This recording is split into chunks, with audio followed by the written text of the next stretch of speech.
Bom, vamos lá, pessoal, já 8h34, quase 8h35, senão a gente vai arrastar bastante. Primeiramente, eu queria agradecer a presença de todo mundo aí, né, o pessoal da UPA, o pessoal da Unital, das ligas, o pessoal do Regional, que está presente também, o pessoal de Paraty. Então, a gente está abrangendo bastante gente aí. Eu acho que o intuito do continuada é a gente não ficar preso só na UPA, é a gente abrir para todo mundo, né? Todo mundo é colega, todo mundo trabalha junto, tem enfermeiros, tem médicos, tem estudantes de medicina, né? Então, assim, é uma aula focada para o médico, mas eu acho importante todo mundo estar assistindo aí. Eu queria agradecer ao Dr. Daniel, assim, eu tenho o prazer de ser amigo pessoal dele, então eu estou em casa aqui com ele, estou até tomando um vinho aqui para comemorar e dar uma relaxada, mas eu queria agradecer a oportunidade dele estar disponibilizando 2 horários aí do dia dele, essa semana e daqui 15 dias ele vai dar a segunda aula. Para mim é um prazer, né, ele é uma referência para mim aí na cidade, como médico. Então, assim, para mim é uma honra ter ele aqui presente e eu tenho certeza que ele vai dar uma aula brilhante aí, como tudo que ele faz, né? O doutor Daniel, ele é nefrologista, né, formado pela USP Ribeirão, ele é doutor em Ciências de Saúde pela USP Ribeirão, ele é diretor técnico do Hospital Regional do Litoral Norte e é coordenador do curso de medicina da Unital, né? Eu tenho o prazer agora de ser professor lá e trabalhar com ele agora. A gente trabalha junto no regional, desde praticamente do começo da abertura do regional, e agora eu estou como professor lá com ele, é um prazer muito grande para mim, tá? Obrigado, Daniel, um abraço, cara. Boa noite, Antônio, boa noite a todos. Me escutam bem? Antônio? Perfeito, Dani, áudio excelente. Primeiramente, gostaria de agradecer ao Dr. Antônio Luz pelo convite. Para mim é uma satisfação estar aqui com vocês nesse momento. A gente vai ter um segundo encontro, como o Antônio bem disse, e já me coloquei à disposição dele aí para sempre que precisar, a gente está junto aqui, ou de forma presencial ou online. Para mim vai ser sempre um prazer. Então, o Antônio já me apresentou, claro que por ser o meu amigo, ele exaltou aí, me exaltou, né? Mas o Antônio me fez esse convite, como eu falei, para mim é uma honra estar aqui. Ele me deu uma tarefa bem difícil, de dar uma aula, de discutir um tema extenso, num curto espaço de tempo, mas vamos fazer o melhor aqui e depois vamos ter um tempo para a gente discutir. Então, hoje o tema vai ser injúria renal aguda, e eu vou começar com casos clínicos para a gente iniciar a discussão. Paciente de 78 anos, sexo masculino, apresentando quadro de diarreia, cerca de 8 episódios por dia, com fezes líquidas, sem muco ou sangue, vômitos, 3 episódios em 24 horas, febre baixa aferida, 37,9 graus Celsius, e hiporexia com 3 dias de evolução. Evoluiu com relato de redução do volume urinário no dia do atendimento. Ele deu entrada na unidade de emergência em Caraguatatuba, consciente, orientado, desidratado, 3 cruzes em 4, hipotenso, com a pressão arterial de 90/60, e taquicárdico, com a frequência cardíaca de 115 batimentos por minuto. Logo na admissão, foram coletados exames na urgência, e que mostraram uma ureia de 140, uma creatinina de 2, um sódio de 148, um potássio de 3,1, um pH de 7,12 e um bicarbonato de 16,4. Essa era uma gasometria venosa. Então, a gente avaliou nos exames que o paciente tinha uma azotemia, que é a elevação das escórias nitrogenadas, tinha uma hipernatremia, uma hipocalemia e uma acidose metabólica. A gente não tem como era venosa, eu não apresentei para vocês o PCO2 e o PO2. E aí eu pergunto, Pessoal, e aí eu gostaria que vocês interagissem comigo. Qual é o diagnóstico sindrômico do ponto de vista renal desse paciente? Sindrômico. Alguém? Vamos lá, pessoal, vamos participar. Então, diagnóstico sindrômico, provável, um quadro agudo, com alteração de escórias nitrogenadas, eu penso em... Lesão renal aguda. Exato, injúria renal aguda. E das injúrias renais agudas, eu penso em injúria renal aguda pós-renal? Renal ou pré-renal? Pré-renal. Certo. Então, muito bem. Então, esse quadro, quando eu falo diagnóstico sindrômico, eu penso em uma ira pré-renal, um quadro típico de injúria renal aguda pré-renal. E quando eu falo em diagnóstico etiológico, lembrando que a ira é um diagnóstico sindrômico, eu preciso pensar em diagnóstico da causa do quadro de ira. Então, um quadro típico de gastroenterocolite, que evoluiu com quadro de desidratação grave e, posteriormente, choque hipovolêmico. Então, está aí o diagnóstico sindrômico e etiológico. Qual a conduta na UPA que o médico que está atendendo esse paciente, que a equipe multidisciplinar que está atendendo, deveria fazer? Qual é a conduta sugerida? A gente faz uma expansão volêmica, e aqui eu estou usando um cristalóide, o ringue lactato.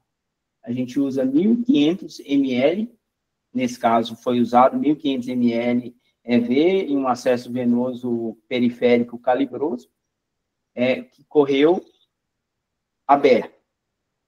Eu faço uma hidratação de manutenção após essa expansão volêmica e uma reposição de potássio endovenoso, que o paciente está com potássio de 3,1, mas está vomitando, então eu não vou fazer reposição oral em decorrência disso. Então, eu faço aqui o soro fisiológico, ou poderia ser o Ringer também, aqui eu fiz o soro fisiológico 500 ml com KCl 19,1%, uma ampola a cada 8 horas. Lembrando que quando eu faço a reposição de potássio endovenosa, eu preciso controlar tanto a concentração quanto a velocidade de infusão. Concentração para evitar flebite, principalmente se eu estou usando um acesso periférico e não central. E velocidade de infusão para evitar arritmia cardíaca, até risco de PCR e óbito. Então, aqui, eu não vou infundir em menos de 2 horas. Eu faço a correção da acidose metabólica, e aqui a gente está fazendo 1 mEq por quilo de bicarbonato de sódio. Lembrar que essa solução de 8,4%, 1 ml dessa solução equivale a 1 mEq de bicarbonato de sódio. Então, ao fazer 80 ml, eu estou fazendo 80 mEq de bicarbonato de sódio, diluindo para água destilada. Por que água destilada? Porque eu não quero dar mais sódio para o paciente, então eu não vou diluir em soro fisiológico. Normalmente a gente dilui ou em água destilada ou em soro glicosado 5%. E eu vou infundir EV em bomba de infusão contínua a 125 ml hora. Então, essa solução vai ser infundida em 4 horas. Vou fazer um antiemético, aqui a bromoprida. Não estou fazendo, como é uma diarreia infecciosa, possivelmente, a gente não está fazendo aí Limosec, né? Está só dando sintomático aí para a êmese. E qual foi a evolução clínica desse caso que foi conduzido dessa forma? Logo após a expansão volêmica de 1.500 ml do Ringer lactato, a pressão arterial normalizou. Depois de 24 horas, o paciente não estava mais taquicárdico, estava normocárdico, frequência cardíaca aí normal, estava bem hidratado.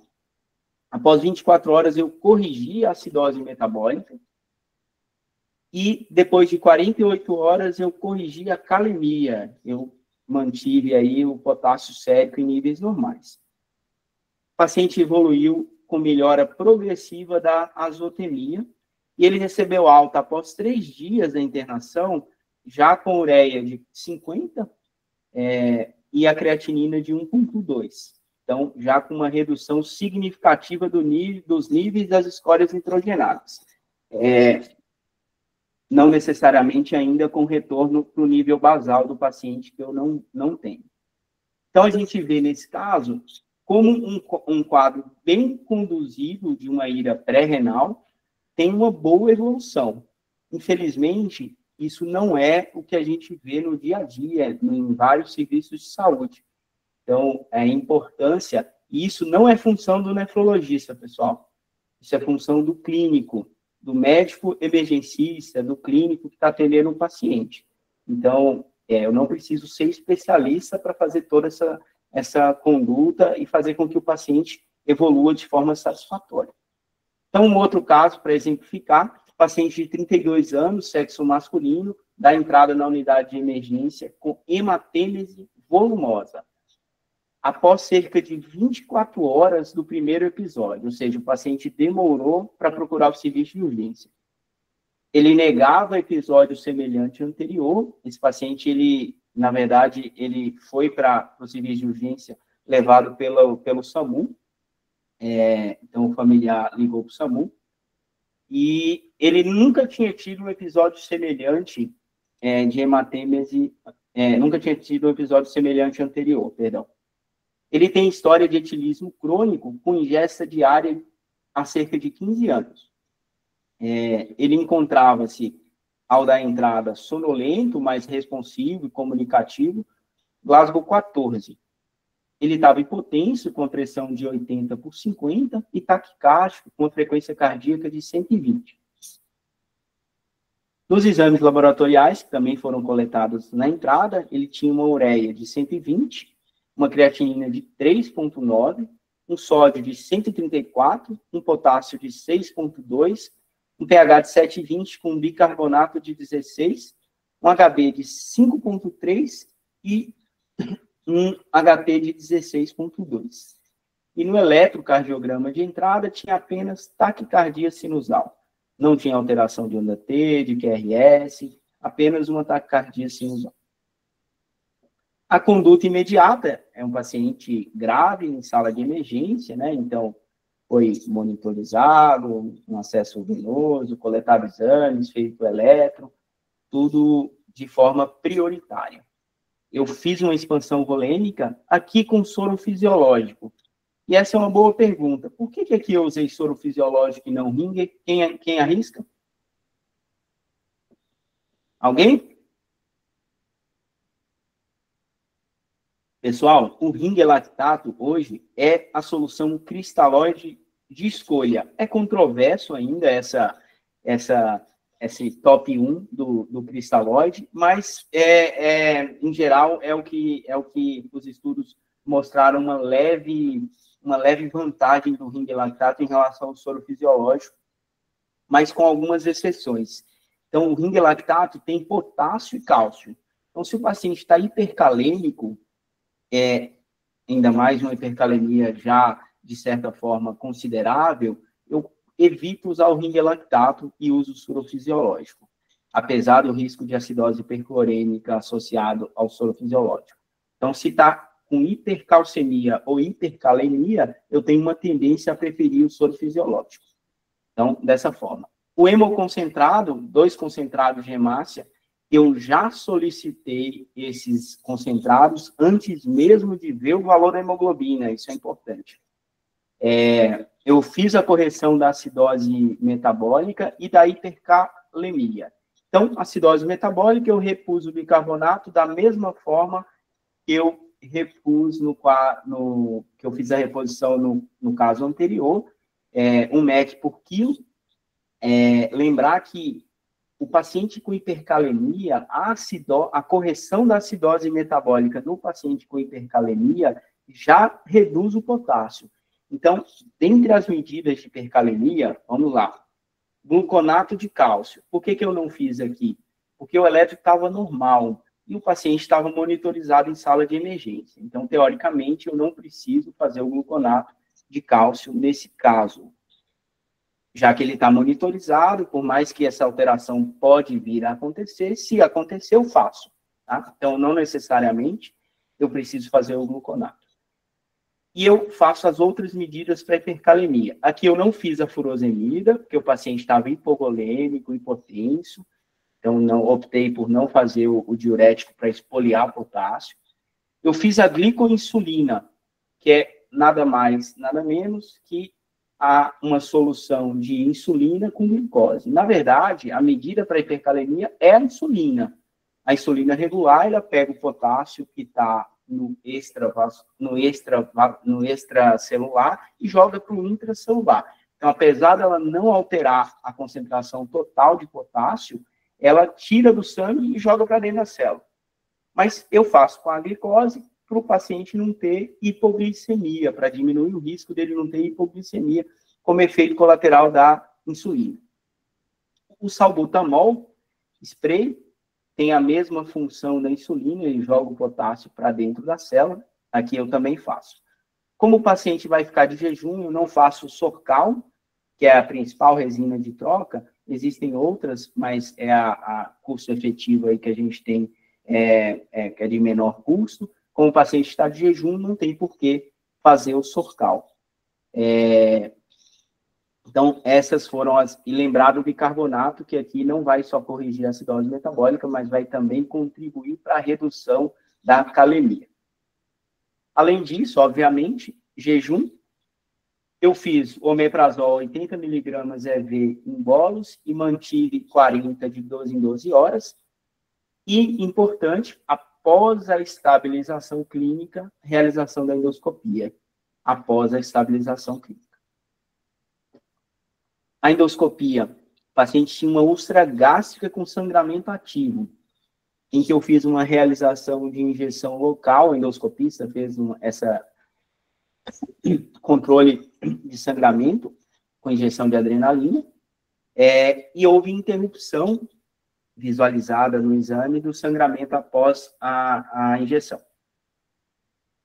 O paciente apresentou uma boa evolução no sentido de não recorrer o sangramento. No dia seguinte à internação, a ureia estava 180, a creatinina 4,4, o sódio tinha normalizado, 138, o potássio tinha normalizado, 5, o pH tinha subido, mas não normalizado, o bicarbonato tinha subido, mas também ainda estava reduzido, e a hemoglobina subiu também para 6,5. Lembrando que não teve um incremento satisfatório aí, esperado com 2 concentrados de hemácia. A conduta frente a essa evolução seria manter o jejum, manter o omeprazol, manter a hidratação de manutenção com glicose, uma vez que ele está de jejum, transfundir mais um concentrado de hemácia, potássio normalizou, suspendi as medidas para hipercalemia, bicarbonato, pH não normalizaram ainda, mas melhoraram, eu mantive a reposição de bicarbonato de sódio. No terceiro dia, ele manteve-se oligúrico. Ele teve 200 ml de diurese em 24 horas. Aqui eu usei o valor absoluto em 24 horas, mas a gente vai ver que 6 horas de oligúria, 6 horas é suficiente para a gente dar o diagnóstico de oligúria. Ou seja, eu não espero 24 horas para falar que o paciente está oligúrico. E ele começou a apresentar dispneia em repouso, com estertores crepitantes bilaterais e esforço respiratório ao exame físico. Ou seja, o paciente está oligúrico e está ficando congesto, está apresentando sintomas e sinais aí de congestão pulmonar. E no exame da rotina, que foi solicitado, a ureia subiu ainda mais para 220, a creatinina para 4,8, o sódio 136, o potássio 3,5, e o pH e o bicarbonato quase normalizou. A gente considera aí de 22 a 26, está 21, mas praticamente normalizou. O HB está 7,8 e o hematócrito 23,5. A conduta, nesse caso, foi iniciar a dieta pastosa, já aí sem sangramento há um tempo. Eu suspendi a hidratação e o bicarbonato de sódio, porque o paciente está congesto. Se o paciente está congesto, eu não vou manter a hidratação de manutenção, nem fazer o bicarbonato, tanto porque corrigiu a acidose, mas também e principalmente aqui pela hipervolemia que o paciente vem apresentando.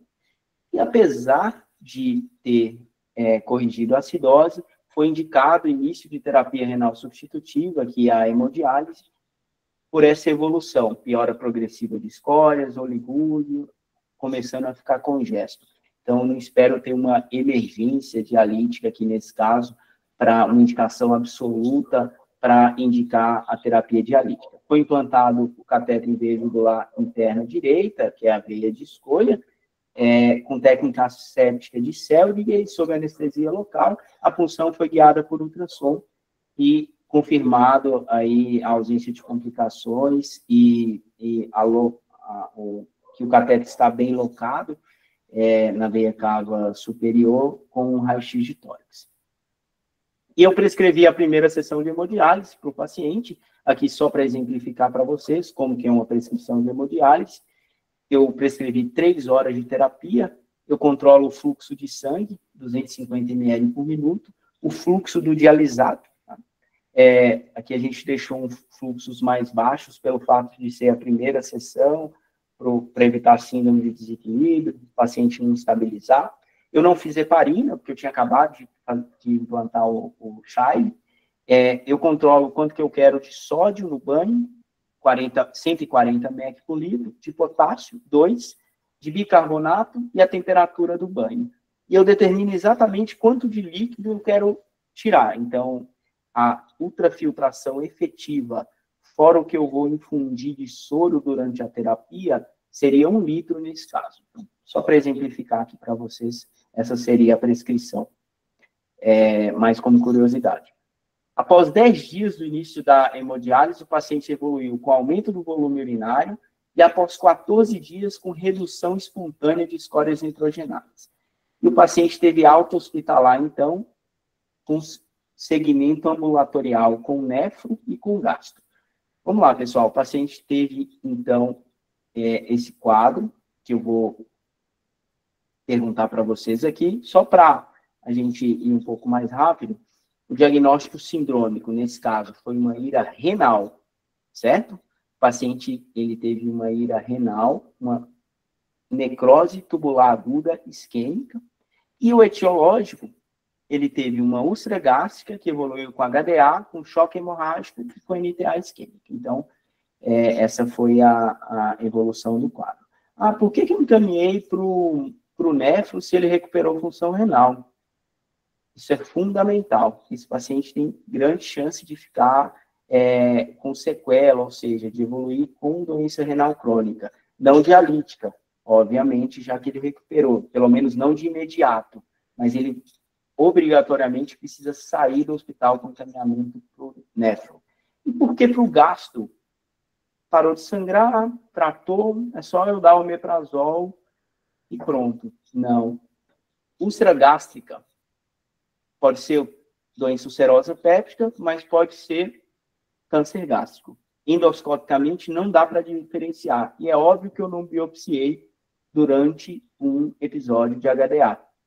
Eu preciso, depois de algumas semanas, 4 a 8 semanas, fazer, idealmente, né, no mundo ideal, repetir uma endoscopia e biopsiar. E aí o gastro faria esse segmento ambulatorial. Então, gente, último caso, prometo, para a gente iniciar a aula propriamente. Terceiro caso, paciente de 40 anos, sexo feminino, com diagnóstico de lúpus eritematoso sistêmico há 4 anos, iniciou o quadro de edema de membros inferiores, redução do volume urinário, urina espumosa e de coloração avermelhada há 2 semanas. Ao exame físico foi evidenciado hipertensão, edema de membros, que era amolecido, bilateral, simétrico e tinha 2 cruzes em 4 de intensidade. Ela já tratava o lúpus com a reumatologia, com hidroxicloroquina, prednisona, fazia reposição de vitamina D com colecalciferol e usava o inibidor de bomba de próton, uma vez que usava corticoide cronicamente. Nos exames de admissão, tinha azotemia, com ureia e creatinina bastante elevadas, um potássio normal, um sódio baixo, 130. No exame de urina rotina, ou EAS, ou sumário de urina, tinha proteinúria 4 cruzes em 4, tinha hematúria, leucocitúria. É o que a gente chama de urina proliferativa. Hematúria, leucocitúria, e ainda tinha proteinúria. Foi feito ultrassom de rins e vias urinárias, que os rins tinham tamanhos normais e boa diferenciação córtico-medular. E na radiografia de tórax foi evidenciado um derrame pleural bilateral, pequeno, mas um derrame bilateral. E aqui, a paciente tinha, como fazia acompanhamento com a reumato, tinha exames de 2 meses atrás com a creatinina normal, de 0,8. E o exame de urina também que ela tinha, que tinha um pouco mais de tempo, era normal também, não era proliferativo e não tinha proteinúria. Então, aqui, diagnóstico, sindrômico, classificação, etiológico. Aqui eu adicionei a classificação, apesar do exame não ter 7 dias, não ter 48 dias, a creatinina de base, a gente pode classificar dessa forma que eu vou mostrar para vocês. Síndrome, uma ira renal, então não penso em pré-renal, não penso em pós-renal, é uma ira renal. Eu classifico como CADIGO 3, a gente vai ver por quê. E o paciente provavelmente tem uma nefrite lúpica classe 4, que evoluiu uma urgência nefrológica, que eu chamo de glomerulonefrite rapidamente progressiva. Então, esse diagnóstico de classe de nefrite lúpica eu tenho com a biópsia renal, mas pela evolução clínica e laboratorial eu posso inferir e provavelmente deve se tratar de uma classe 4. É uma indicação de biópsia renal, que eu devo fazer o quanto antes, idealmente, no mundo ideal. Eu faço a profilaxia para estrongiloidias disseminada com albendazol ou ivermectina. Aqui eu fiz com albendazol. O paciente está hipervolêmico, tem edema, tem derrame pleural. Então, são sinais de congestão sistêmica, derrame pleural bilateral, edema de membros inferiores bilateral. Eu faço a furosemida, aqui 20 miligramas a cada 12 horas. Vamos realizar uma pulsoterapia com metilprednisolona, 1 grama por dia por 3 dias. E depois vamos manter prednisona 1 miligrama por quilo por dia. Após o término da ciclofosfamida, após o término da metilprednisolona, depois do 3º dia, eu faço a pulsoterapia com ciclofosfamida, e aqui a dose vai ser mensal por 6 meses. Claro que essa conduta pode mudar após o resultado da biópsia renal, mas por se tratar de uma urgência nefrológica, eu não espero o resultado, que pode sair 2 a 3 semanas, para tratar. Após 4 dias da internação, a paciente evoluiu com melhora dos sintomas, o paciente responde bem à pulsoterapia com corticoide, que causa a indução de remissão da doença. A ciclofosfamida é mais para manter a remissão. No 5º dia de internação, já está com a ureia e a creatinina em níveis bem mais baixos. E recebeu alta com encaminhamento para o nefro, com uma consulta em 4 semanas, tanto para checar o resultado da biópsia, para reinternar para fazer a 2ª dose de ciclofosfamida. E para alta, ela vai com a dose alta de prednisona, 1 miligrama por quilo, manter a hidroxicloroquina. Eu vou usar o amlodipino para controle pressórico, que é um antagonista de canal de cálcio. Aqui, nesse contexto de uma recuperação de um quadro de ira, eu evito IEC e BRA. Eu vou usar a furosemida para manter a paciente euvolêmica, o inibidor de bomba e manter a reposição de vitamina D. Então, gente, eu dei esses 3 casos para vocês, para a gente exemplificar a importância do diagnóstico etiológico, porque isso muda o tratamento, muda o prognóstico. É importante a gente fazer o diagnóstico da síndrome, mas é fundamental a gente diagnosticar a etiologia e tratar de acordo com a etiologia. Os objetivos da aula é conceituar IRA, realizar o diagnóstico sindrômico etiológico e classificar a IRA, diferenciar pré-renal, renal e pós-renal e as suas principais causas, e compreender de forma bem básica o tratamento de suporte e as indicações de terapia renal substitutiva. A IRA ela é conceituada como uma redução da função renal que ocorre de horas a dias, e a redução da função renal pode ser evidenciada por duas formas: a redução da taxa de filtração glomerular e ou, não necessariamente os dois, um ou outro, ou os dois, redução do débito urinário, ocasionando elevação das escórias, que chamamos de azotemia, distúrbios hidroeletrolíticos e ácidos básicos. Pode também ser classificada como um conjunto de condições que afetam a estrutura e a função renal, definida pela rápida redução da função renal. Uma vez que a gente está falando aqui de uma condição aguda, que diferencia da condição crônica, que seria a doença renal crônica.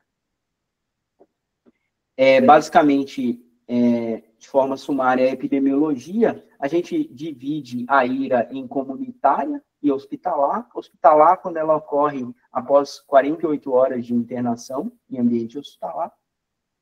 Aqui é importante, quando a gente fala de etiologia, lembrar que a IRA comunitária, a principal causa é a IRA pré-renal, e a IRA hospitalar, a principal causa é a IRA renal, principalmente a IRA inflamatória, a IRA relacionada à sepse. A IRA, a gente cita a epidemiologia numa aula para reforçar para vocês que a gente está falando de uma condição importante, de uma condição grave, de uma condição que aumenta muito a mortalidade, aumenta muito a morbidade, aumenta o tempo de internação e eleva de forma significativa os custos da internação ou do cuidado em saúde fora do ambiente hospitalar. Aqui alguns dados norte-americanos: 57% dos pacientes que desenvolveram, 57% admitidos, dos pacientes admitidos em UTI desenvolveram IRA. IRA mais grave, CADIGO 2 ou 3, a gente vai ver a classificação, 39%. 57% é qualquer tipo de IRA, qualquer classificação de IRA, CADIGO 1, 2 e 3. Agora, 2 e 3, 39%. E IRA que necessitou de terapia de substituição renal, 13,5%. E a mortalidade? IRA em UTI, independente da gravidade, a média de mortalidade foi 24%.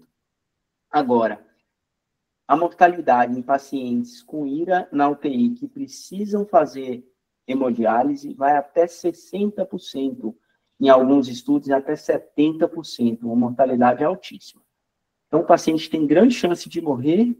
Se ele não morre na internação, ele tem mais chance de morrer nos primeiros 3 meses após a internação do que o paciente que não desenvolveu IRA dialítica.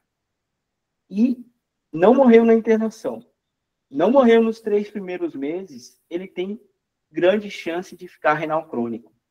Então, só para exemplificar a importância do que a gente está falando. Quais os fatores de risco para desenvolver IRA? Então, quanto mais idoso, maior o risco. Algumas comorbidades, como hipertensão, diabetes mellitus, doença renal crônica, neoplasia, cirrose hepática, insuficiência cardíaca. Paciente hipovolêmico, que tem depressão volêmica, paciente séptico, paciente que é exposto a substâncias nefrotóxicas. E aqui, lembrar que a sobrecarga volêmica, isso é importante, não é só a falta de volume que é fator de risco para a IRA, o excesso, a hipervolemia também é fator de risco para a IRA, e muitas vezes a gente esquece disso. Lembrar que a IRA é uma doença sistêmica. A injúria renal aguda, ela não se restringe ao rim. Por isso que a mortalidade é muito alta. Ela tem várias repercussões em vários órgãos, no cérebro, nos pulmões, no fígado, no intestino, na medula, no coração. Então, essas repercussões sistêmicas aumentam ainda mais a importância e a mortalidade da doença. Da síndrome, né? Bem, melhor dizendo. Então, vamos classificar a injúria renal aguda.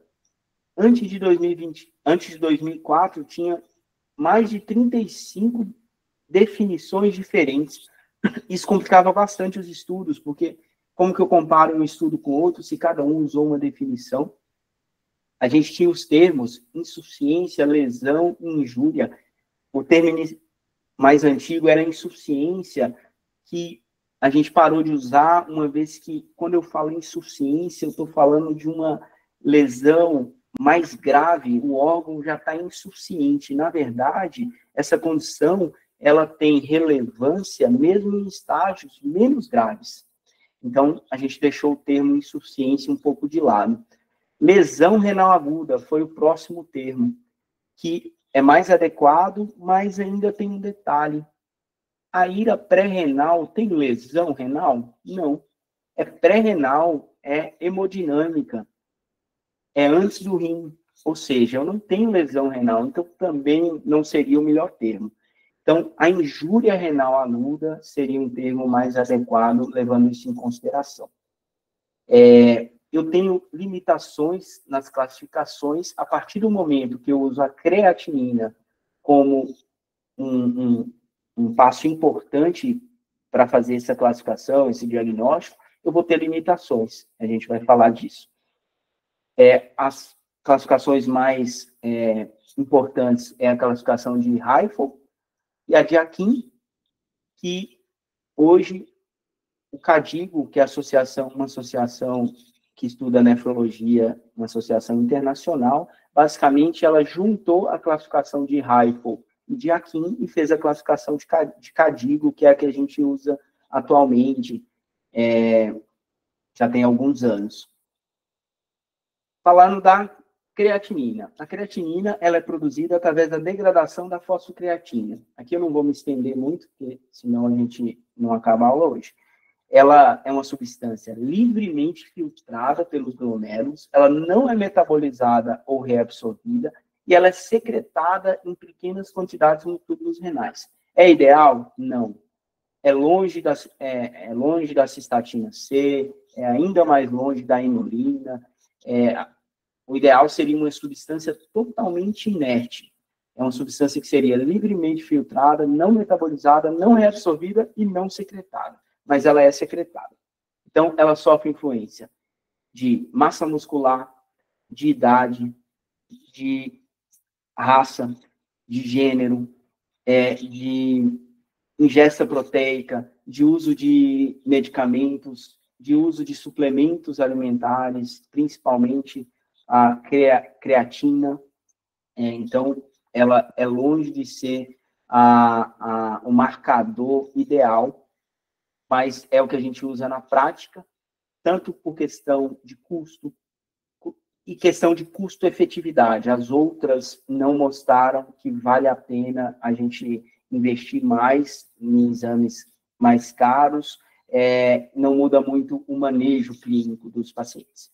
Então, a taxa de filtração glomerular e a creatinina, aqui é só para mostrar para vocês que a creatinina é um marcador, além de ser ruim, ele é tardio.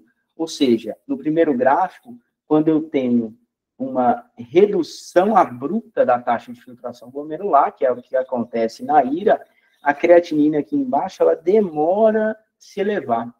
Então, ela demora aí dias para se elevar. E quando eu começo a recuperar a injúria renal aguda, isso também é verdade. Ou seja, quando eu aumento a taxa de filtração glomerular, a creatinina demora a cair. Então, não é um marcador ideal e não é um marcador precoce, é um marcador tardio. Aqui para mostrar que pequenas alterações da creatinina já impactam na mortalidade. Quando eu aumento 0,3 miligramas por decilitro na creatinina nas últimas 48 horas, eu altero a mortalidade, eu aumento a mortalidade. Aqui que saiu a classificação de Akin, tá? Foi a segunda aí que eu citei. Vamos falar rapidamente aqui da classificação que a gente usa. Isso é importante, está em prova de residência, é importante a gente saber essa classificação. E, basicamente, eu classifico o paciente em 3 estágios, CADIGO 1, 2 e 3, quanto maior o número, maior a gravidade, pior o prognóstico, maior mortalidade. E eu uso a creatinina sérica e ou débito urinário, o que for mais grave, ou seja, se o débito urinário classificar no estágio 3 e a creatinina classificar no estágio 1, vai ser Cadigo 3 e não Cadigo 1. No estágio 1, quando a creatinina aumenta de 1,5 a 1,9 vezes a basal nos últimos 7 dias, ou um aumento maior ou igual a 0,3 nas últimas 48 horas. Aqui um detalhe, nem sempre eu tenho essa creatinina basal. Lembra no caso que eu tinha uma creatinina 2 meses antes? Teoricamente, eu não poderia classificar o paciente. Na prática, a gente classifica. Por quê? Porque a condição é aguda, possivelmente aquela é a creatinina basal do paciente. Então, com anamnese, exame físico bem feito, mesmo que não tenha 7 dias e 48 horas, eu posso utilizar a creatinina basal quando eu tenho. E a redução do débito urinário, aqui a gente usa menor que 0,5 ml por quilo por hora por pelo menos 6 horas, de 6 a 12 horas. Cadigo 2, a creatinina aumentou de 2 a 2,9 vezes a basal nos últimos 7 dias. E o débito urinário, ele reduziu menos que 0,5 ml por quilo hora por maior ou igual a 12 horas. Já o Cadigo 3, a creatinina aumentou maior ou igual a 3 vezes o basal nos últimos 7 dias, ou chegou no nível acima de 4, ou precisei começar a terapia de substituição renal. O débito urinário reduziu ainda mais, menor que 0,3 ml por quilo por hora, por maior ou igual a 24 horas, ou o paciente ficou anúrico, urinou menos que 100 ml em 24 horas, aqui considerando aí pelo menos maior ou igual a 12 horas. Então, essa é a classificação de Cadigo, 1, 2 e 3. Aqui a gente tem, só trouxe curiosidade, a gente não faz a estimativa da filtração glomerular na IRA usando CKD, MDRD, muito menos Crocroft-Gault. Então, na doença renal crônica, hoje a gente estima com a CKD, é a forma que estima a filtração glomerular mais fidedigna, mas ela funciona quando a creatinina está estável, ela é mais fiel, vamos dizer, quando a creatinina está estável. Quando eu mudo a creatinina de forma, como acontece na IRA, ela não é a melhor forma, a gente tem a Kinect. A Kinect, ela considera aqui a creatinina de base, esse primeiro aqui, e aí com a creatinina de base eu faço a estimativa da filtração glomerular, o aplicativo faz, usando o CKD. Aí eu uso a creatinina anterior que eu tenho na internação, mas que não é de base, e a do dia que eu estou avaliando. Então, essa segunda creatinina aqui é a do dia que eu estou avaliando, essa aqui é a creatinina de ontem, e eu coloco esse intervalo de 24 horas aqui entre essa creatinina, que é o dia que eu estou avaliando, e a creatinina anterior aqui. E aí, estima a taxa de filtração. Basicamente, gente, é para mostrar aqui a diferença que faz, por exemplo, se essa creatinina no dia que eu estivesse avaliando fosse de 1,66, mas aqui a creatinina fosse de 1,22, a basal, esse clearance ia ser pior, ia ser menor. Por quê? Porque piorou mais nas últimas 24 horas. Da mesma forma que se aqui fosse 1,60, ou seja, piorou só 0,06 em 24 horas, esse clearance ia ser maior, porque já está numa curva de estabilização. Então, só para mostrar para vocês. Eu classifico também, de acordo com o débito urinário, a IRA em não oligúrica, oligúrica ou anúrica. Então, eu tenho causas que comumente cursam com IRA não oligúrica. Causas que comumente cursam com IRA oligúrica. E dependendo do grau, da gravidade da IRA, o paciente pode até evoluir com anúria. Então, a gente prefere usar, em vez do valor absoluto, o valor por quilo por hora. A não oligúrica, quando é mais que 0,5 ml por quilo hora, oligúrica, quando é menor que 0,5, e a anúria, aí eu uso o valor absoluto, 100 ml em 24 horas, menor que 100 ml em 24 horas. A gente classifica aqui a ira em, como a gente já comentou, pré-renal, renal intrínseca ou parenquimatosa ou pós-renal. Então, pré-renal. O problema está antes do rim, está na hemodinâmica. Renal ou intrínseca. O problema está no rim. E aí a gente tem os compartimentos renais que eu vou citar. E pós-renal, o problema está após o rim. Então, está no ureter, está na bexiga, está na uretra. Para a gente fazer o diagnóstico da síndrome, então, a gente precisa fazer o diagnóstico da síndrome, sempre lembrar da importância de diferenciar IRA de DRC, e aí a gente tem alguns macetes, alguns detalhes importantes, lembrar da importância de se fazer, como a gente falou, o diagnóstico etiológico. E aqui é fundamental, gente, não é perda de tempo fazer uma anamnese, um exame físico adequado, mesmo na unidade de emergência. Então, na unidade de emergência, a gente tem que saber o que vale a pena perder tempo, entre aspas, que na verdade você ganha tempo, e o que não vale. Então, aqui vale a pena perder tempo na anamnese. Então, na anamnese e no exame físico, eu preciso perguntar e examinar tudo que vai me levar a dar um diagnóstico sindrômico e etiológico mais assertivo. Então, isso não é perder tempo. Isso é fundamental, até para evitar exames laboratoriais de imagem desnecessários. Então, não tem um carimbão da IRA. Todo caso de IRA, não tem. A gente precisa individualizar. Menos exames desnecessários, não é só por diminuir custo. Aumenta a velocidade do diagnóstico, evita a exposição do paciente a exames desnecessários. Então, isso aqui nem precisaria eu estar falando, mas estou reforçando aí para vocês. A síndrome urêmica, que nada mais é do que o conjunto de sinais e sintomas decorrentes da elevação das escórias nitrogenadas, ou seja, da azotemia. E aqui a gente tem manifestações multissistêmicas. Então, quando eu pego o pulmão, eu tenho congestão pulmonar. Então, eu vou ter tosse seca, dispneia paroxística noturna, ortopneia, eu posso ter derrame pleural como marcador de congestão sistêmica, posso ter manifestações ósseas. Opa. Aqui é um detalhe. Manifestações ósseas, hiperparatiroidismo secundário, eu tenho na IRA? Não. Então, aqui é um marcador.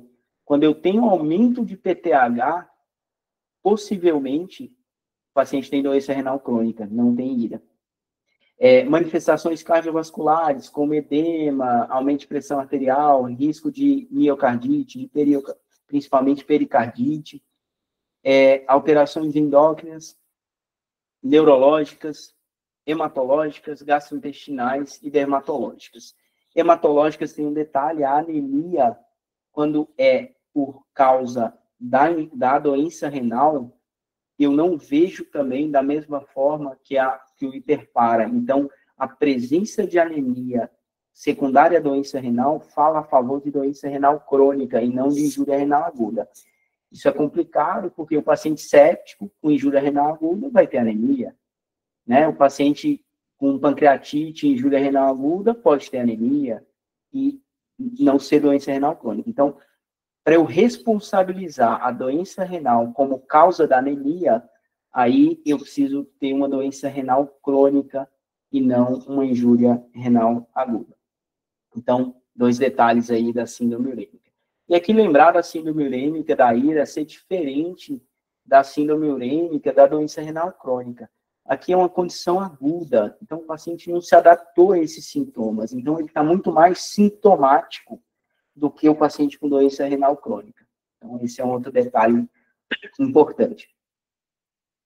Então, para eu dar um diagnóstico da síndrome, eu preciso da creatinina e ou débito urinário. Então, aquela classificação lá, se eu tiver a creatinina maior que 1,5 vezes o basal em 7 dias, ou maior ou igual a 0,3 miligramas por decilitro em 48 horas, e ou débito urinário menor que 0,5 ml por quilo por hora por 6 dias, diagnóstico de IRA. Ponto. Aqui, importante da creatinina basal, a gente sempre pede para o familiar, para o paciente, se estiver consciente, o valor da creatinina basal, quando foi o último exame, trazer esse exame para a gente, isso é fundamental no raciocínio clínico. A gente também usa a ureia, né, como marcador de função renal, ela é ainda pior do que a creatinina, ela sofre influência ainda mais de outros fatores, mas a gente utiliza também. Aqui lembrar das outros exames que a gente sempre pede, potássio, sódio, cálcio, fósforo, magnésio e gasometria venosa. Aqui para a gente ver complicações, né? Então, mais comumente eu tenho hipercalemia, o sódio pode estar baixo, normal ou alto, o cálcio normalmente está baixo, mas eu tenho condições que causam ira com hipercalcemia, como mieloma múltiplo, e o fósforo normalmente está alto, mas eu tenho condições que ele pode estar baixo, mas normalmente eu tenho uma hiperfosfatemia.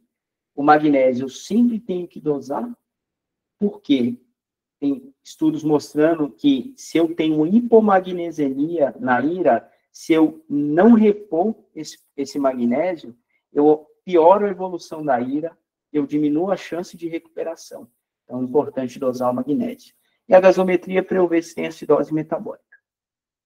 Aquela diferenciação da ira com DRC, além da anamnese, do critério cronológico, do exame físico, eu uso a anemia, a elevação do PTH e o ultrassom de rins e vias urinárias. Então, como eu falei, anemia e elevação de PTH normalmente se vê na doença renal crônica e não na ira. Então quer dizer que se tiver PTH normal, não pode ser DRC? Não. Bom, quer dizer que se tiver PTH alterado, não deve ser ira e sim DRC. Mas se tiver normal, pode ser DRC. Entenderam? Mesmo raciocínio da anemia. E o ultrassom, porque eu espero que na doença renal crônica eu tenha uma redução do tamanho renal e uma diminuição ou perda da diferenciação entre o córtex e a medula. Mas eu tenho causas de DRC que cursam com rins de tamanho normal ou aumentado. Então, é outro achado que só me ajuda se ele for positivo.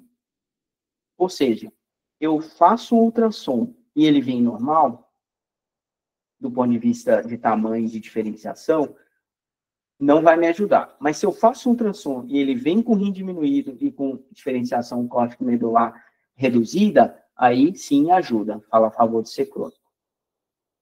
E exames específicos. Urina rotina, a gente acaba pedindo para todo mundo, tá? Agora, relação proteína-creatinina em amostra isolada de urina. A gente não pede mais proteinúria de 24 horas como rotina. A gente normalmente colhe essa amostra isolada, dosa a creatinina e a proteína nessa amostra e faz a relação. A gente pede, principalmente se estiver pensando em ira renal glomerular, pensando em avaliar se tem proteinúria nefrótica, se tem subnefrótica, qual o grau dessa proteinúria. Albumina, principalmente aí na síndrome nefrótica, né? Que a gente tem uma hipoalbuminemia. O lipidograma, principalmente também para síndrome nefrótica, que vem alterado, mas também alguns casos de pancreatite, com hipertrigliceridemia grave. CPK, pensando em rabdomiólise. Bilirrubina, pensando em nefrotoxicidade por bilirrubina. Esquizócitos e aptoglobina, a gente tem aqui a anemia hemolítica microangiopática, que a gente acontece, por exemplo, na síndrome hemolítica urêmica, na microangiopatia trombótica, a pesquisa de esquizócitos em sangue periférico, a aptoglobina, FAN anti-DNA, C3 e C4, então principalmente aí nas colagenoses, aqui principalmente o lúpus, que eu vejo um FAN reagente, o anti-DNA que está bem relacionado à nefrite lúpica, uma hipocomplementemia, então C3 e C4 reduzido na nefrite lúpica. PEANCA e CEANCA, a gente usa nas vasculites, lembrando que aqui as principais são a granulomatose com poliangeite, que a gente chamava de granulomatose de Wegener, que a gente aumenta o CEANCA. E a poliangeite microscópica, que tem a elevação do PEANCA. Hepatites, o anti-HCV, que é para hepatite C, que a gente tem associação com algumas glomerulopatias, aqui principalmente a membrana proliferativa. O HBsAg, hepatite B, associações também com glomerulopatias, principalmente a membranosa. O anti-HIV, que tem uma nefropatia própria, tem vários detalhes, que é a nefropatia por HIV. A imunofixação sérica urinária, pensando principalmente aqui em mieloma múltiplo. E a biópsia renal. Sempre que eu tenho uma IRA de causa desconhecida, teoricamente tem indicação de biópsia renal. Aqui ela tem maior ainda importância quando eu penso em uma IRA renal ou glomerular ou intersticial. Então, gente, é uma figura que eu gosto bastante do livro clássico aí da nefrologia, do Johnson, porque ela divide a injúria renal aguda nos vários compartimentos. Então, eu tenho a pré-renal, aqui, aí eu começo a ter a renal e os vários compartimentos. Renal vascular, ou de grandes vasos ou de pequenos vasos, renal glomerular, renal tubular, renal intersticial. E, para finalizar, a IRA pós-renal. Então, é uma figura bem didática aí para a gente dividir e falando aí dos vários tipos de IRA, de acordo com seus compartimentos, principalmente envolvidos. Um compartimento principal que a doença atinge.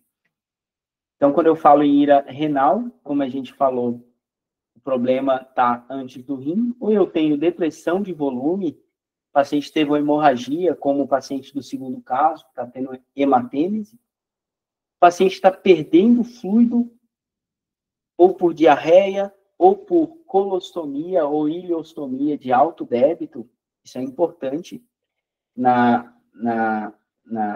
é uma perda de fluido importante, então, ou diarreia, ou ostomia de alto débito, ou vômito, perda para o terceiro espaço. Então, paciente com pancreatite aguda grave, é um exemplo grande aí, importante de perda para o terceiro espaço, como causa de IRA pré-renal.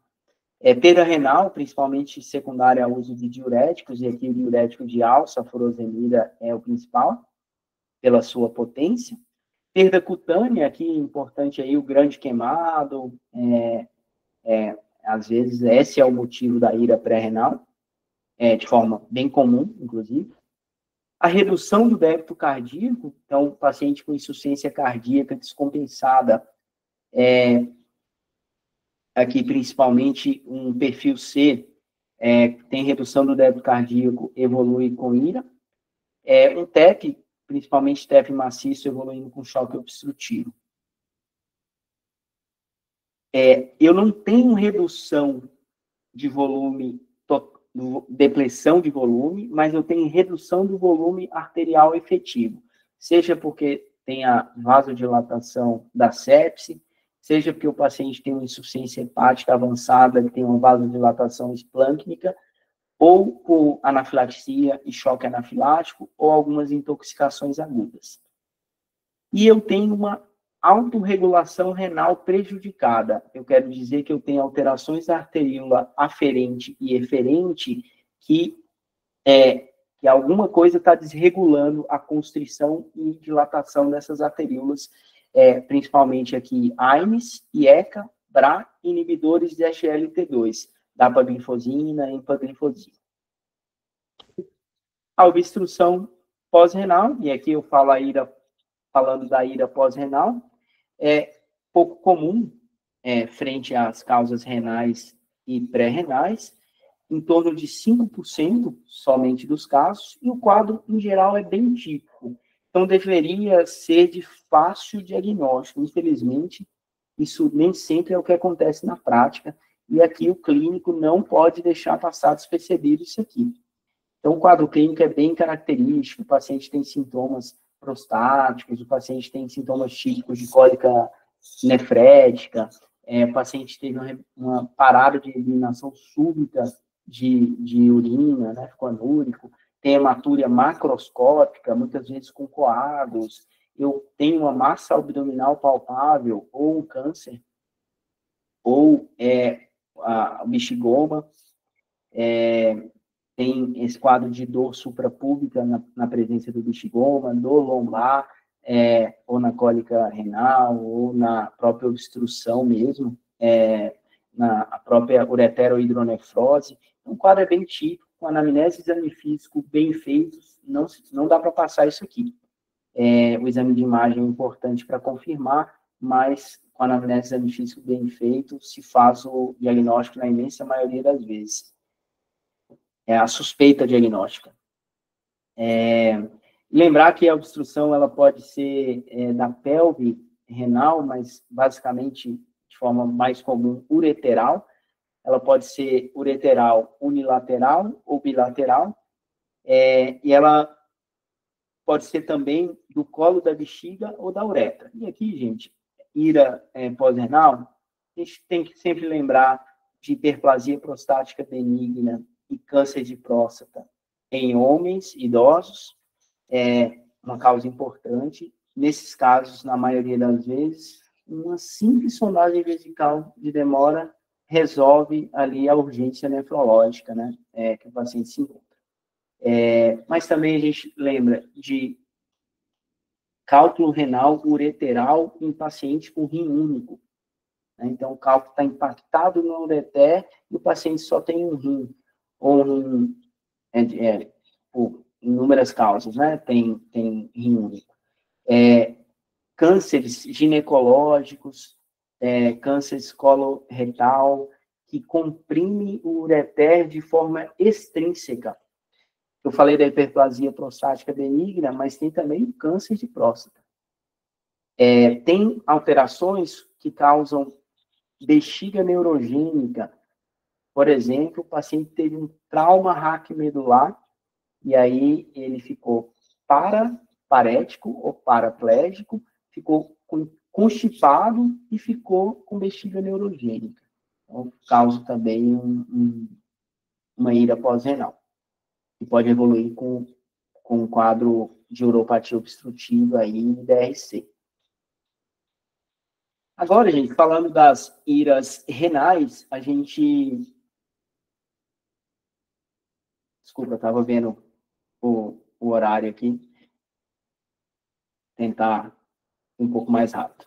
Das iras renais, a gente divide para ira tubular, e aqui eu falo da ira isquêmica. Então, basicamente, é aquela ira pré-renal que, ou pela gravidade, ou pela demora de eu tomar a conduta, ela evoluiu com necrose tubular aguda, ou seja, eu não corrigi a tempo, ou o quadro foi tão grave que, mesmo eu tendo a conduta adequada, o paciente evoluiu com uma necrose tubular aguda, ou ainda mais grave, uma necrose cortical.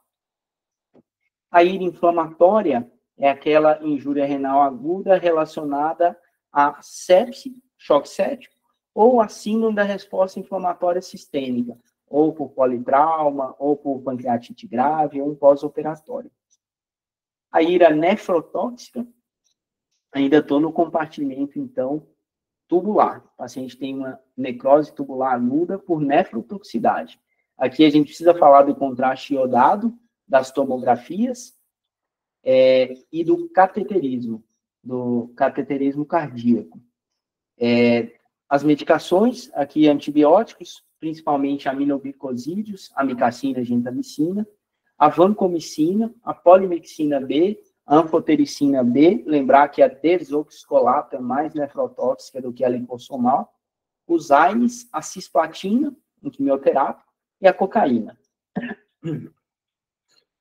Perdão. Toxinas ou pigmentos, aqui a mioglobinuria, que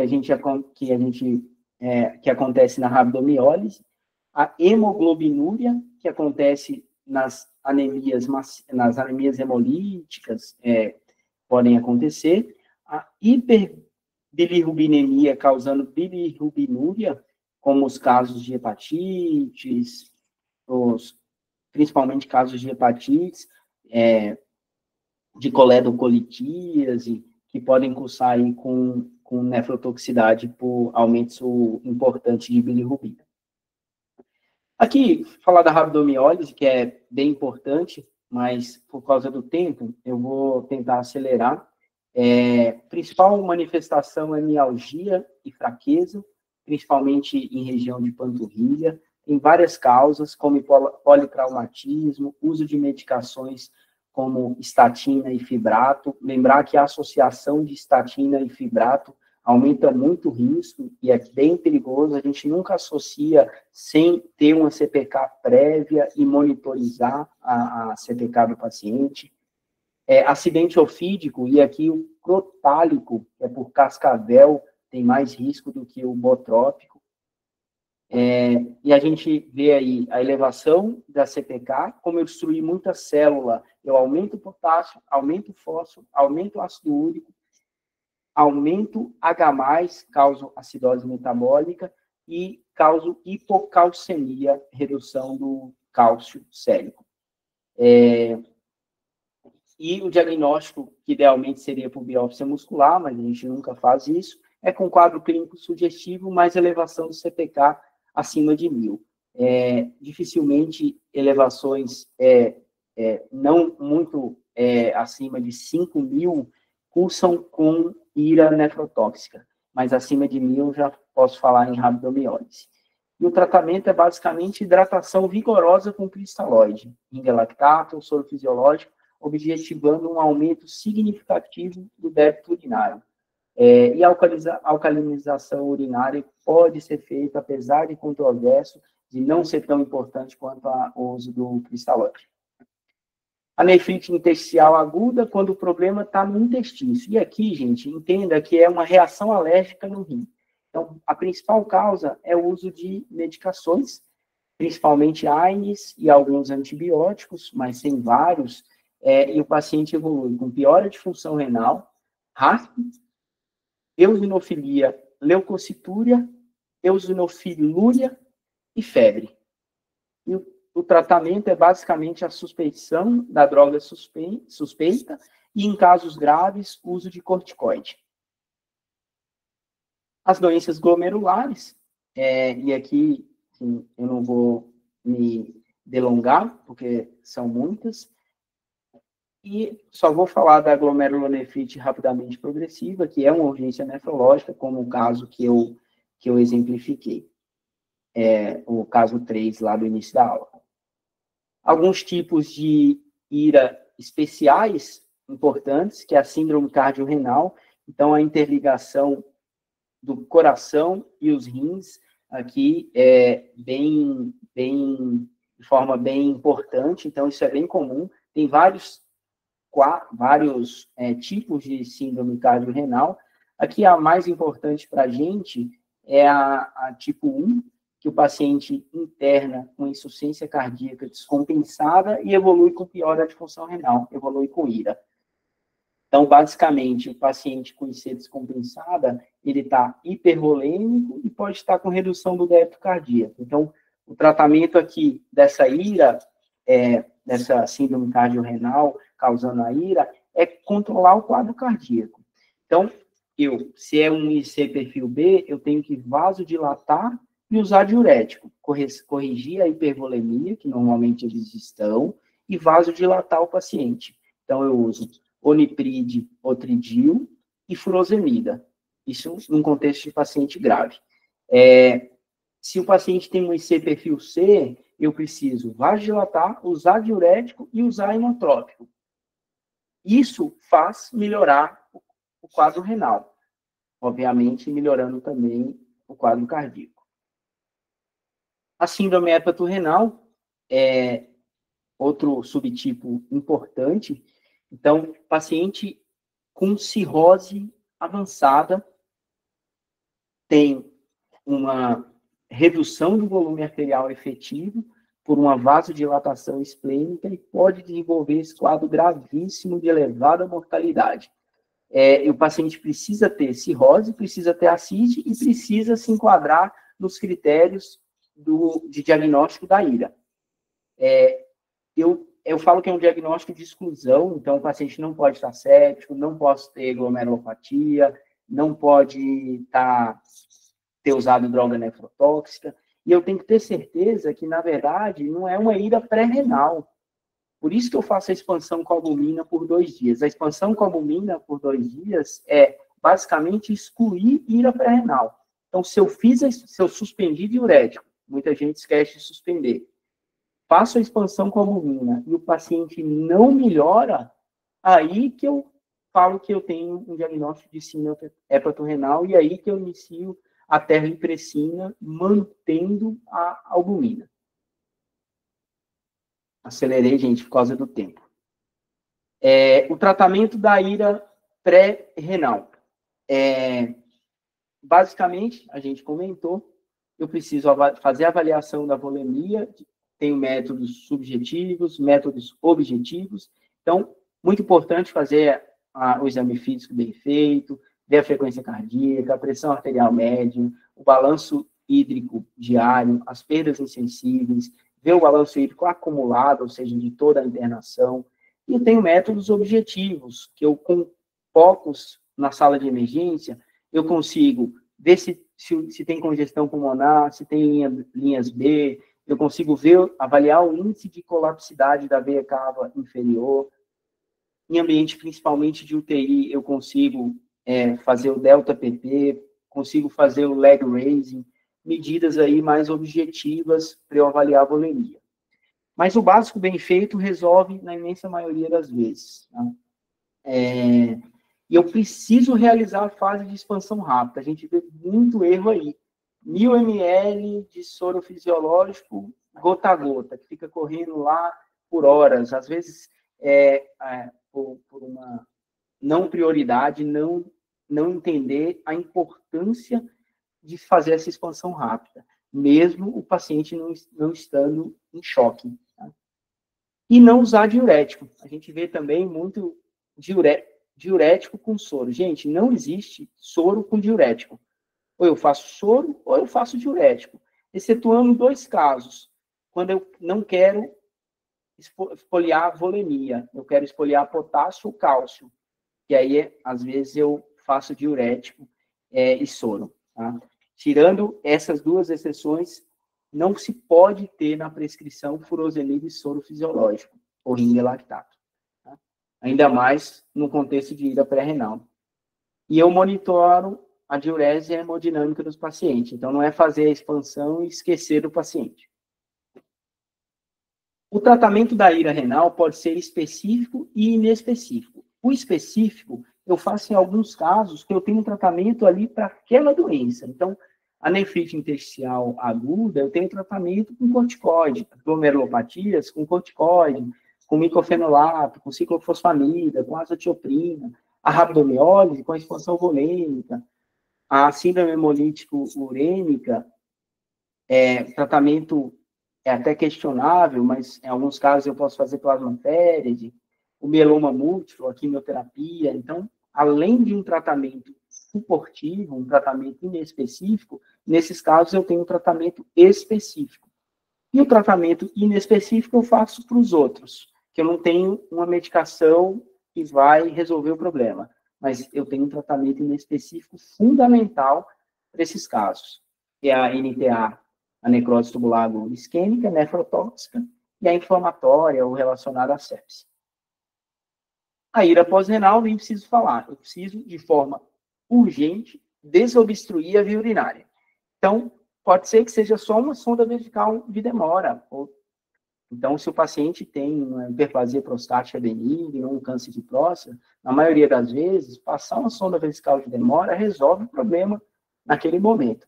Depois vai operar com o urologista, depois vai resolver. Depois eu vou iniciar cansulosina, do tasterida para resolver e depois tentar tirar a sonda. Mas o que o paciente precisa é a sondagem.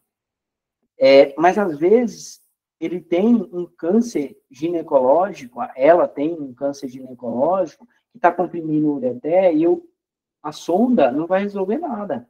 Eu preciso desobstruir o ureter, eu preciso passar a sonda dentro do ureter, que é o duplo J, ou que também chamamos de pigtail.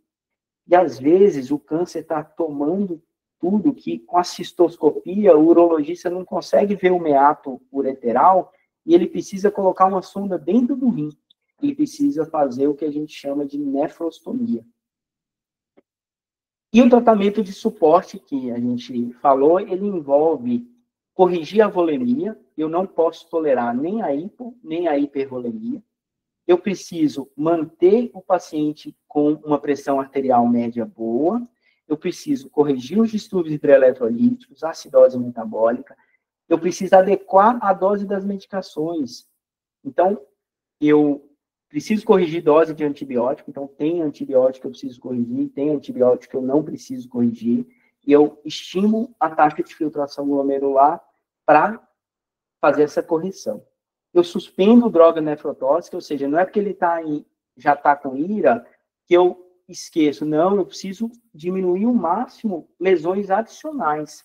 Então, se ele está com banco, eu consigo trocar por linezolida, suspendo o IEC-BRA, suspendo o dapagliflozina, suspendo o AINE. Em vez de fazer a tomografia com contraste iodado, eu faço uma ressonância, ou eu faço a tomografia sem contraste, ou eu faço um ultrassom, dependendo de cada indicação. Fundamental controlar a glicemia, dar aporte calórico e proteico adequado para o paciente. Então, gente, o KDIGO, ele orienta que paciente de alto risco, KDIGO 1, 2 e 3, eu já preciso descontinuar todas as drogas nefrotóxicas, a fazer a evolução, a avaliação do status volêmico e da pressão de perfusão, considerar uma monitorização hemodinâmica, monitorar a creatinina e o volume urinário, evitar hiperglicemia e evitar exame com contraste. Aqui, já no KDIGO, eu assumo aí a realização de métodos diagnósticos invasivos e não invasivos. No KDIGO 2 e 3, eu corrijo dose de drogas, como antibióticos. No 2 e 3, eu considero fazer a hemodiálise, considero a admissão em UTI, e se eu for indicar hemodiálise, eu não passo catéter na subclávia, jugular ou femoral. Gente, aqui eu vou pular a questão do teste de estresse furosemida, senão o Antônio vai brigar comigo, na verdade, todos vocês. Só lembrar que eu não faço furosemida na injúria renal aguda, a não ser que tenha hipervolemia. Não existe nenhuma evidência científica que furosemida melhora a evolução da IRA, faz o paciente não entrar em diálise, melhora o prognóstico. Não, eu só faço se o paciente estiver hipervolêmico. Ponto. Lembrar que a sobrecarga volêmica é super maléfica, então eu não posso deixar o paciente com sobrecarga volêmica. Eu altero vários sistemas, eu tenho várias complicações em diversos órgãos e sistemas do organismo. E aqui, pessoal, rapidamente aqui, terapia renal substitutiva, no contexto de IRA, tem-se hemodiálise e diálise peritoneal. A diálise peritoneal aqui em Caraguá a gente não faz, em geral, para o paciente agudo, só para o paciente crônico, mas tem serviços que usa essa modalidade também no quadro de IRA. Aqui, para a gente, seria a hemodiálise mesmo. E temos as indicações absolutas de hemodiálise, que é a síndrome urêmica grave, com encefalopatia urêmica, sangramento urêmico, pericardite urêmica, a hipervolemia refratária, ou seja, eu fiz furosemida dose alta e o paciente não respondeu, a hipercalemia refratária, ou seja, eu fiz as medidas farmacológicas que a gente citou e não respondeu, a acidose metabólica refratária, ou seja, repus o bicarbonato e não melhorou, e intoxicação exógena com substância que o capilar da diálise retira do organismo. Quando não tem indicação absoluta, não quer dizer que não tem indicação de hemodiálise.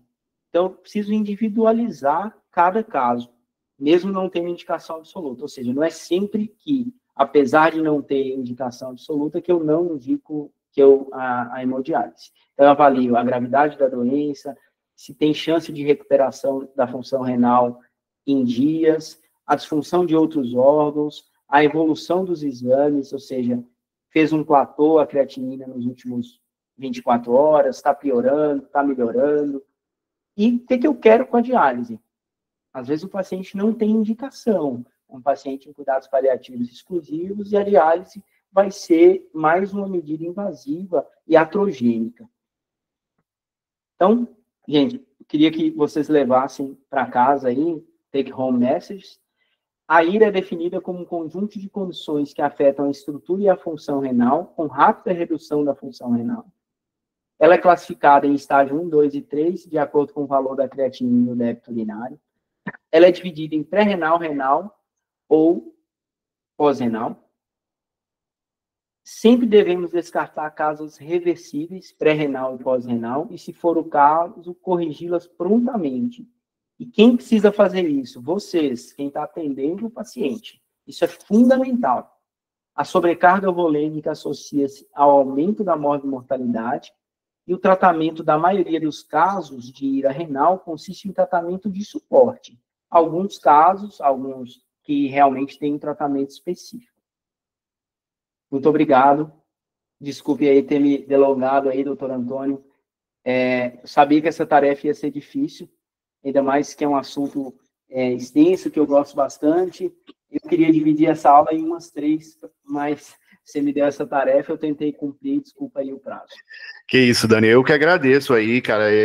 A aula é muito densa mesmo, assim, mas espetacular a forma como você passou pra gente, né? Eu acho que desmistificou muita coisa, viu que o atendimento inicial da porta ali na UPA faz a diferença, né? É só tentar fazer o diagnóstico sindrômico e etiológico do quadro, né? Corrigir os problemas, hidratar o paciente, se for um quadro pré-renal, o cara estiver desidratado, isso já muda muito o prognóstico, né?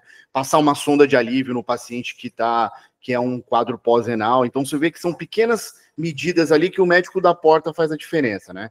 Mas assim, você trouxe com uma densidade bem grande, uma aula bem interessante, assim. Eu acho que vale a pena depois as pessoas se inscreverem no canal lá do YouTube e assistir de novo essa aula, né? Tem muito detalhe, muita coisa legal, né? Eu que peço desculpa para você por você ter feito essa manobra de dar essa aula tão importante em pouco tempo, mas é o que a gente tinha. Alguém tem alguma dúvida, pessoal? Alguém quer falar alguma coisa, quer perguntar? Eu acho que é um espaço importante aí, mesmo que a gente já esteja no tempo aí, mas se alguém tiver uma dúvida, eu acho que o doutor Daniel responderia aí para a gente e seria engrandecedor para a gente aí também. Alguém quer falar alguma coisa?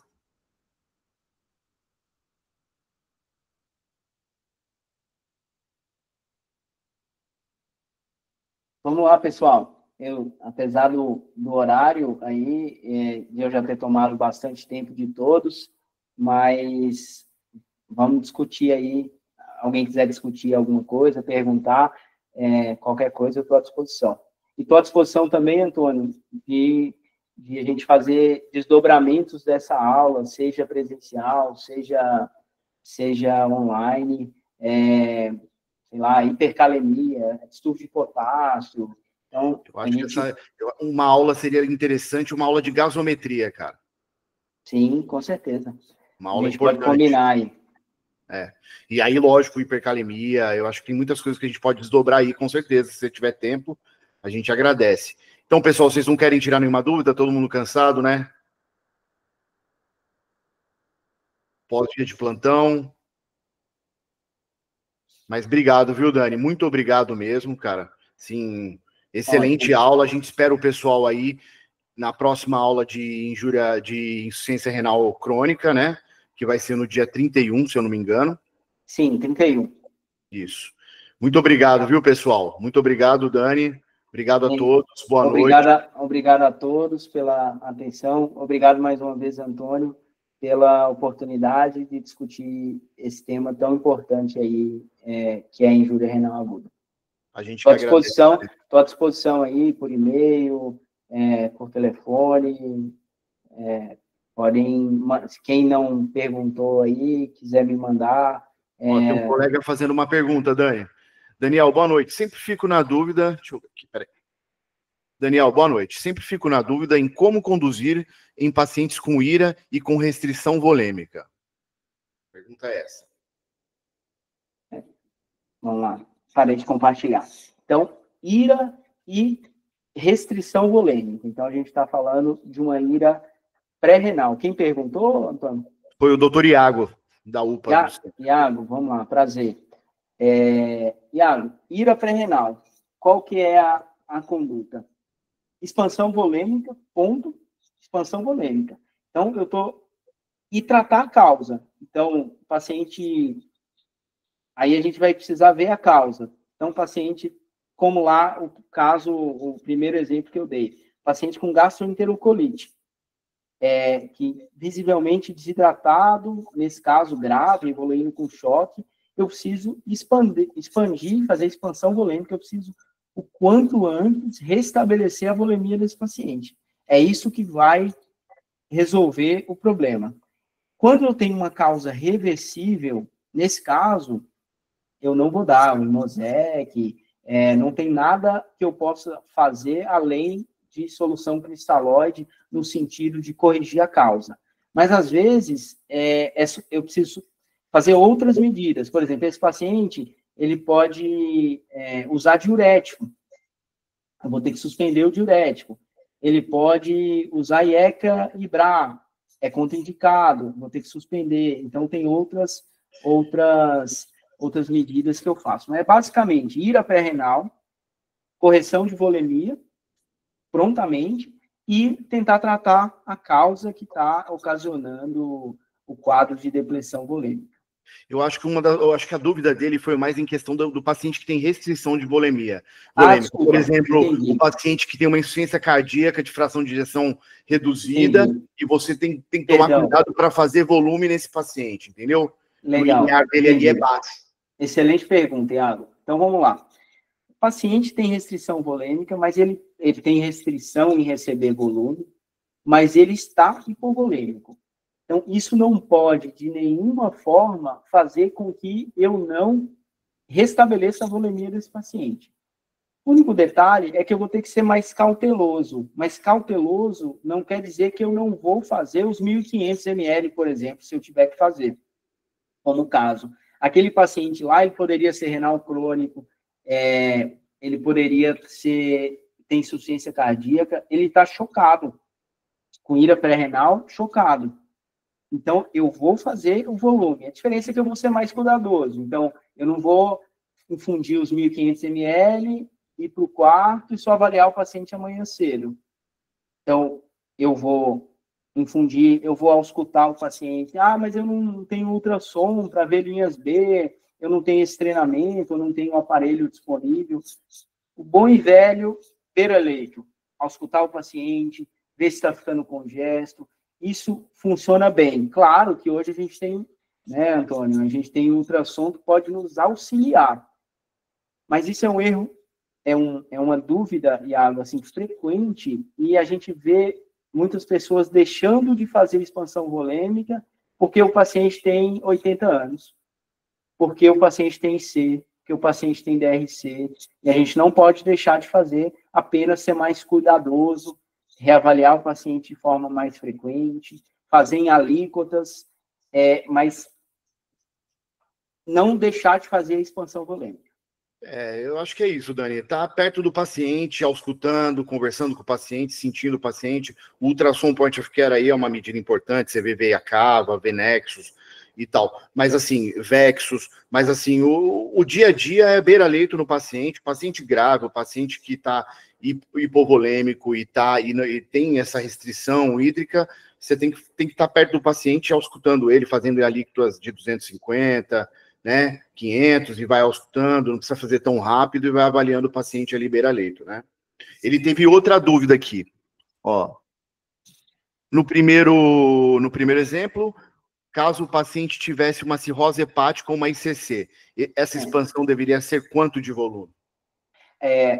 a questão seria a mesma resposta, Iago. Só lembrar que na cirrose, nesse caso, o paciente, eu não estou pensando em síndrome hepatorenal, né? Eu estou pensando, o quadro é o mesmo. Agora, se eu tivesse pensando em síndrome hepatorenal, aí é melhor fazer a expansão com albumina por 48 horas com colóide. Essa é a exceção, mas nesse caso, eu faria, se ele é cirrótico, da mesma forma. Tá? Talvez se cirrótico aí o paciente teria uma varize esofagiana, aí você teria que fazer octeutride, né, terlipressina, no caso, pensando nesse diagnóstico etiológico, né? Porque ele teve um sangramento lá e, na verdade, era uma úlcera péptica, né? Eu estava falando até do mais, Antônio, do primeiro caso. Esse caso, que era o paciente com gastroenterolite, dei o exemplo, se ele tivesse C. Mas, com certeza, se o paciente fosse cirrose, se tivesse cirrose, no caso do segundo, eu pensar numa HDA varicosa, com certeza é fundamental aí pensar em octreotide e além da endoscopia, assim que ele estabilizar. Sim, perfeito. É isso então, né, pessoal? Alguém quer perguntar mais alguma coisa? Então, a gente só agradece, muito obrigado mais uma vez, Dani, aí por tudo, né? Até daqui 15 dias a gente está de volta. Se tudo der certo, mais aulas virão aí. Muito obrigado, viu? Um abraço a todo mundo. Boa noite. Obrigado a vocês. Até a presença de todos. Um abraço. Um abraço.